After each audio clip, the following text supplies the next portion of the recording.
All right. So Robert B. Zajonc was truly one of a kind.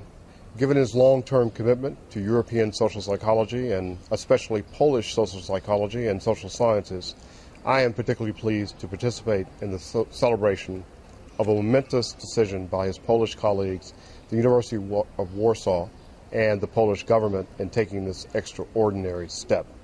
I am honored to be part of the Institute for Social Studies being renamed the Robert B. Zajonc Institute for Social Studies, and to join in the program on questions Robert Zajonc asked. My focus is on the question, why not? My task today is to discuss briefly Bob's role in the evolution of the Institute for Social Research at the University of Michigan. I leave it to others to discuss their work and the direct and indirect influences that Bob Zajonc had on their social science research careers, though I will digress one time. I can't help that. Though Bob was not part of the original group of social scientists who formed ISR, his arrival a few scant years after that as a graduate student certainly qualifies him as an important founder of the Institute for Social Research. Bob served an incredible array of science administrative roles at ISR. All the time he denied that he was an administrator. He chaired the social psychology program for 10 years. He was director of the Research Center for Group Dynamics for 10 years, and he served as the director of the Institute for Social Research. In each one of these roles, he excelled. In reality, I think Bob was a much more responsible administrative steward than he wanted people to know.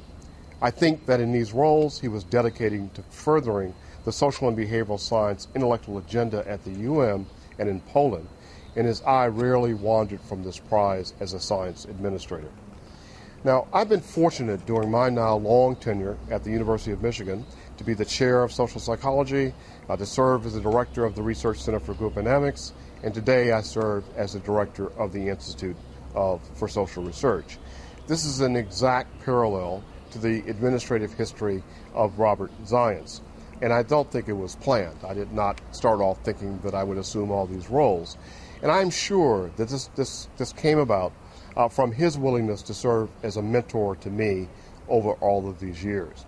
At each step, I could always count on Bob Zajonc to give me his received wisdom and to his personal counsel in terms of my executing these roles. Whatever my accomplishments were in doing these, I'm sure that it was influenced and improved by this input and by his role modeling. Bob was a complicated and intellectually gifted man, and themes of his life covered wonderful scientific contributions, being a dedicated mentor, having an embodied concern with social justice issues, and in some ways being a citizen of the world. Just as in his intellectual and scientific research, Bob saw connections that others did not.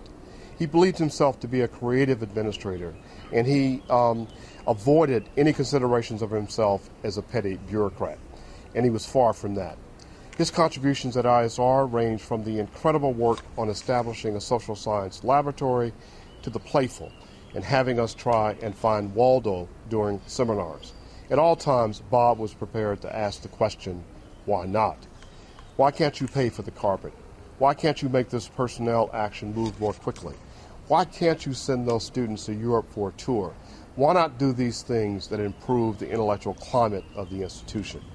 He was a master of posing the why not question when faced with the innumerable bureaucratic entanglements endemic to academic organizations. Father, spouse, friend, colleague, and confidant are only some of the roles he played in his life. He was also held in high esteem by all who knew him because he played all of his roles so well. Bob Zajonc was indeed, and Kenneth Clark were the two people who inspired me to become a social psychologist. His 1966 article on social facilitation is still one of the single best examples of good social science research, and after reading that article, I knew exactly what I wanted to be. Becoming a student at the University of Michigan didn't work out for a lot of reasons, but I was able to get a job there, which is kind of amazing. By some counts, Bob contributed 7 independent lines of inquiry to the field during his career. Though his work on the confluence model was most widely known for his predictions regarding intellectual achievement, Over the last 30 years, it formed the theoretical underpinnings of my own work on the multi-generational family context model. And this is where I digress.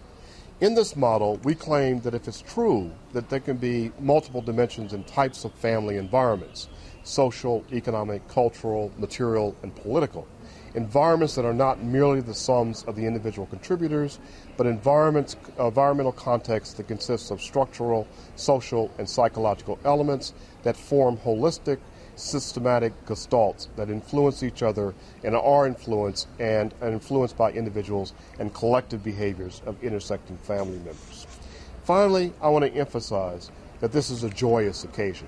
We have all mourned, we've had memorial services, and we've grieved in our own private and public ways.